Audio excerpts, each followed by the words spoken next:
여러분 안녕하세요. 오늘 저희가 딥다이브에서 아주 흥미로운 그리고 약간은 충격적인 실화를 하나 파헤쳐 보려고 하거든요. 네, 정말 놀라운 이야기죠. 한번 상상해 보세요. 무려 14년 동안 25만 명이 사망한 엄청나게 끔찍한 내전이 있었어요. 근데 이 지옥 같은 전쟁이 도대체 어떻게 끝났을까요? 보통 우리는 막 총을 든 군인들이나 아니면 뭐 위대한 남성 정치가들이 합상을 해서 끝냈을 거다 이렇게 생각하잖아요. 그쵸. 보통은 뭐 유엔 평화유지군이 투입됐다거나 그렇게 생각하죠. 맞아요. 그런데 오늘 저희가 살펴볼 자료들을 보면요. 이 굳어진 공식을 완전히 깨버립니다. 무기도 없고 권력도 전혀 없던 그냥 평범한 어머니들이 이 전쟁을 끝냈거든요. 와, 진짜 어머니들이요? 그러니까 오늘의 미션은 바로 이겁니다. 흰 옷을 입고 무기 대신 침묵과 결심만으로 무장한 라이베리아의 여성들이 어떻게 그 폭력적인 군벌들을 무릎 꿇게 했는지 알아보는 거죠. 네, 특히 레이마 그보이라는 한 여성의 놀라운 실화를 중심으로요. 이들이 썼던 그 숨겨진 전술, 그리고 연대의 힘을 파헤쳐 볼 겁니다. 좋습니다. 본격적인 이야기에 앞서서 이 사건의 무대죠. 라이베리아라는 나라에 대해서 좀 알아야 할 것 같은데요. 네, 라이베리아가 가진 약간 독특하고 비극적인 배경을 짚고 넘어가야 하거든요. 여기가 1847년에 세워진 아프리카에서 가장 오래된 공화국이에요. 꽤 오래됐네요. 그쵸. 미국에서 해방된 흑인 노예들이 아프리카로 돌아가서 세운 나라거든요. 아니 근데 해방된 노예들이 자유를 찾아서 세운 나라면 뭔가 건국 이념 자체는 굉장히 희망찬 거잖아요. 근데 왜 이게 참혹한 내전으로 폭발하게 된 거죠? 그게 참 아이러니한 건데요. 외부에서 온 이른바 아메리코 라이베리아인들이 전체 인구의 한 5%밖에 안 됐거든요. 그런데 이 5%가 95%의 원주민들을 철저하게 지배하고 착취하는 시스템을 만들어버린 거예요. 5%가 95%를요? 네, 피부색은 같았지만 미국식 문화를 가졌다는 이유로 원주민들을 야만인 취급하면서 정치랑 경제를 다 독점해버렸죠. 그러니까 그 시스템적인 불평등이 계속 쌓이다가 결국 터진 거군요. 맞습니다. 수십 년간 억눌렸던 분노가 1989년에 찰스 테일러라는 반군 지도자가 정부군에 맞서면서 제1차 라이베리아 내전이라는 거대한 비극으로 뻥 터진 겁니다. 그렇군요. 근데 이렇게 거대한 국가적 비극이 터지면 사실 가장 먼저 부서지는 건 평범한 개인의 일상이잖아요. 네, 정확합니다. 여기서 저희는 레이마 그보이라는 한 사람의 아주 개인적인 이야기로 시선을 좀 좁혀볼까 해요. 1989년에 내전이 딱 터졌을 때 레이마가 17살이었거든요. 의대를 꿈꾸던 아주 평범한 소녀였어요. 진짜 꿈 많은 10대 소녀였죠. 근데 전쟁이 나면서 단 며칠 만에 그 삶이 산산조각이 나버린 거예요. 그 폭력적인 파트너 데니얼과 피난길에 오놓았고 그 끔찍한 학대 속에서 아이를 낳고 결국엔 가나로 도망쳐서 난민이 되거든요. 맞아요. 그 가나의 생활은 정말 처참함 그 자체였습니다. 제가 자료 보면서 진짜 충격받았던 게 돈이 한 푼도 없어서 갓 태어난 아기를 안고 일주일 동안 병원 복도 차가운 바닥에서 잤다는 부분이었어요. 완전히 밑바닥까지 떨어진 극도의 고립 상태였던 거죠. 아니 근데 잠깐만요. 저는 이 부분이 솔직히 잘 납득이 안 가요. 가진 게 문자 그대로 하나도 없고 당장 자기 아기 먹일 분유값도 없는 상황이잖아요. 그렇죠. 생존 자체가 위협받는 상황이죠. 그러니까요. 근데 도대체 어떻게 그런 무일푼의 난민 여성이 갑자기 내가 이 나라를 구해야겠다 이런 생각을 할 수 있었던 거죠? 약간 너무 비약이 아닌가 싶거든요. 그 질문 아주 날카롭습니다. 보통 트라우마를 겪으면 사람이 무기력해지잖아요. 그런데 레이마가 1998년에 다시 라이베리아로 돌아와서 겪은 한 사건이 세계관을 완전히 뒤집어 놓습니다. 어떤 사건이죠? 루터 교회에서 운영하던 트라우마 치유 프로그램이 있었는데 거기서 자원봉사를 시작했어요. 레이마가 맡은 일이 바로 전쟁 중에 살인을 강요받았던 전직 아이 군인들을 재활시키는 거였거든요. 아이 군인들이요. 진짜 가슴 아픈 현실이네요. 네, 어른들이 준 마약에 취해서 막 끔찍한 짓을 저지르던 소년들이 약 기운이 떨어지면 엄마를 찾으면서 엉엉 우는 거예요. 그걸 레이마가 매일 본 거죠. 와, 그러니까 가해자이면서 동시에 철저한 피해자인 아이들을 매일 마주한 거군요. 맞습니다. 약간 이런 느낌이네요. 고장난 기계에서 불량품이 계속 나오는데 컨베이어 벨트 끝에서 그거 하나하나 고치고 있다가 이거 기계 전원을 당장 꺼야겠다. 이렇게 깨달은 거잖아요. 와, 완벽한 비유네요. 그 군벌들이 아이들을 소모품으로 쓰고 있다는 그 폭력의 본질을 꿰뚫어 본 거예요. 그리고 여기서 결정적인 깨달음을 얻습니다. 어떤 깨달음이죠? 이 폭력의 사슬을 끊을 수 있는 건 생명을 낳고 길러본 어머니들 뿐이다. 사회의 어떤 변화도 어머니들이 만들어야 한다. 이거였죠. 아, 그러니까 그 엄청난 개인적 트라우마가 아주 강력한 어머니로서의 책임감으로 확 승화된 순간이네요. 바로 그겁니다. 하지만 개인적으로 그렇게 깨달았다고 쳐도 그걸 실제 조직으로 만들고 힘으로 발전시키는 건 전혀 다른 문제잖아요. 그러니까 돈도 없고 백도 없는 전시 상황에서 어떻게 그 거대한 연대를 만들어냈는지 전 이 과정이 정말 궁금하거든요. 그 과정이 진짜 대단하죠. 레이마가 마틴 루터 킹이나 간디 같은 비폭력 운동가들의 사상을 엄청 파고들었어요. 아, 비폭력만이 유일한 길이다. 이걸 확립한 거군요. 네. 그리고 2000년에 가나에서 텔마 에키오르라는 나이지리아 변호사를 만나면서 탄력을 받게 되고요. 드디어 2001년에 여성 평화구축 네트워크, 즉 윈넷을 출범시키게 됩니다. 와, 드디어 조직이 만들어졌네요. 자, 여러분, 저희가 이 부분을 한번 제대로 파헤쳐 보죠. 여기서 이 윈넷이 이룬 진짜 기적 같은 성과가 하나 있거든요. 바로 기독교 여성과 무슬림 여성을 하나로 모은 거예요. 네, 이거 진짜 역사적인 사건이죠. 아니, 근데요, 당시 라이베리아는 부족이랑 종교가 다르다는 이유로 서로 막 죽이고 학살하던 때잖아요. 그냥 한 방에 모아놓고 자, 우리 이제 친하게 지냅시다 한다고 될 일이 전혀 아니지 않나요? 어떻게 이 뿌리 깊은 갈등을 뛰어넘은 거죠? 여기서 레이마 그보이가 얼마나 뛰어난 정치적 전략가인지 드러납니다. 그녀는 단순히 종교 화해를 하자고 한 게 아니라 기존의 종교를 완전히 압도해버리는 새로운 정체성을 줬어요. 새로운 정체성이요? 네, 바로 아이를 잃은 어머니라는 공통의 정체성이죠. 레이마가 남긴 엄청 유명한 말이 있어요. 어머니의 슬픔에는 종교가 없습니다. 우리의 아이들이 죽어가고 있습니다. 기독교 아이도 무슬림 아이도 똑같이요. 와, 진짜 소름 돋네요.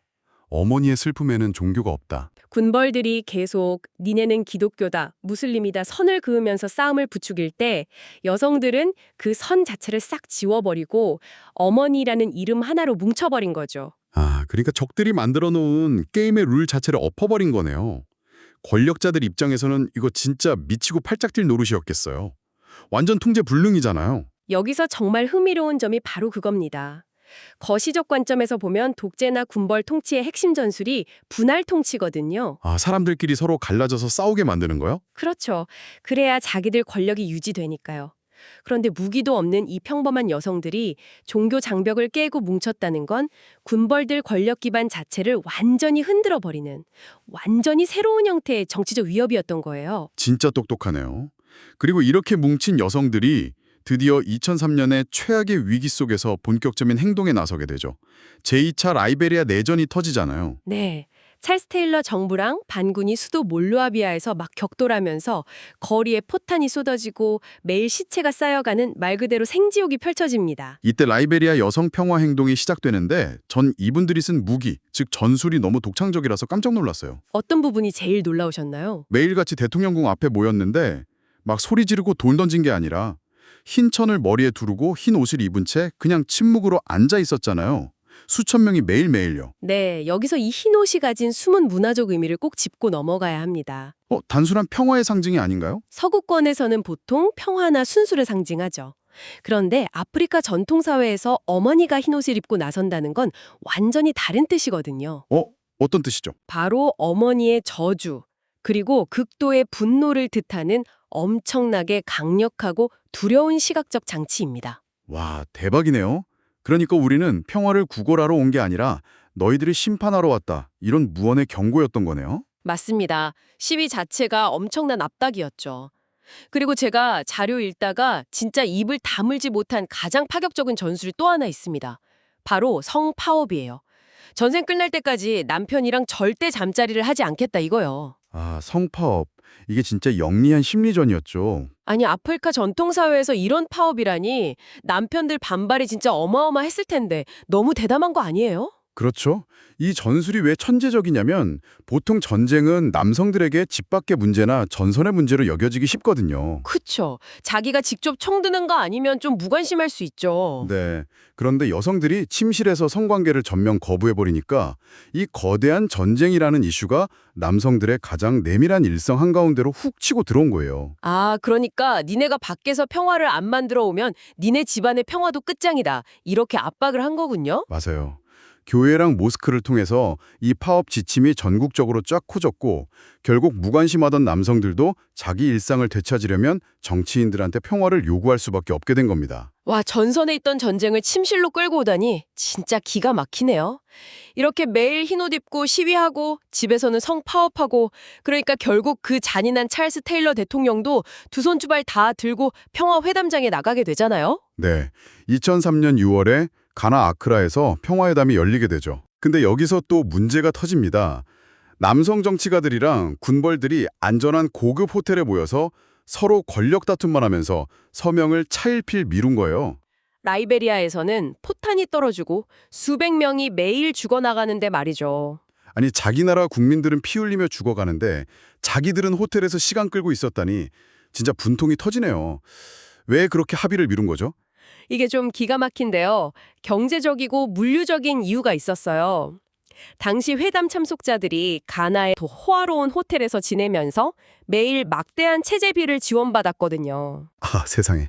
회담이 길어지면 길어질수록 자기들은 에어컨 나오는 방에서 돈도 벌고 맛있는 거 먹고 하니까 빨리 서명할 실질적인 동기가 아예 없었던 겁니다. 진짜 너무 역겹네요.